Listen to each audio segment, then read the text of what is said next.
रास्ते का पत्थर। बहुत समय पहले की बात है। एक राजा था।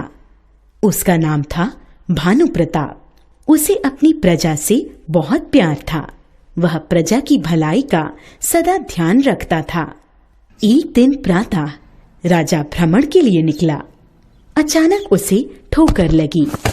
उसने देखा कि रास्ते में पत्थर पड़ा है।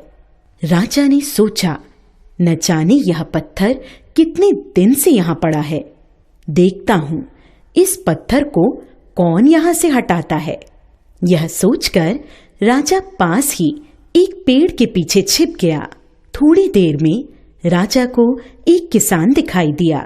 वह अपने हल बैल लेकर उसी रास्ते पर आ रहा था। किसान ने पत्थर को देखा और अपने बैलों को मोड़कर आगे निकल गया।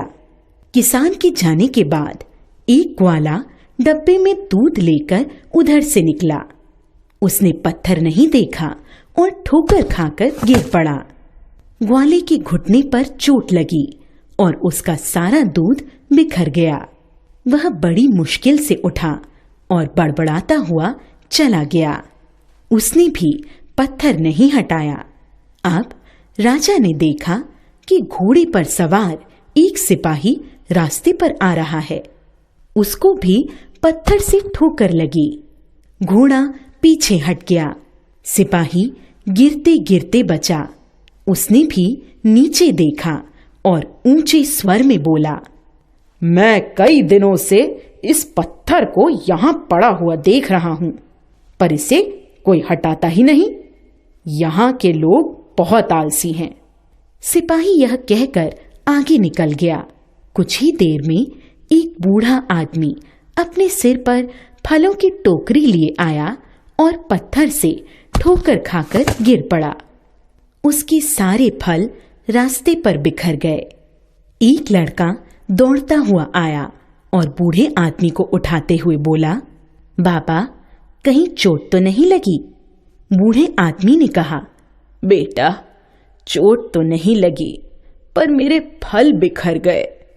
लड़के ने कहा, मैं फल उठाकर टोकरी में रख देता हूं। उसने सभी फल उठाकर बूढ़े व्यक्ति की टोकरी में रख दिए। बालक को आशीर्वाद देते हुए बूढ़ा व्यक्ति चला गया। बूढ़े के जाने के बाद लड़का पत्थर को हटाने का प्रयत्न करने लगा। अचानक पत्थर हिल गया। लड़के ने देखा कि एक आदमी उसकी सहायता कर रहा है। वह और कोई नहीं बल्कि राजा ही था।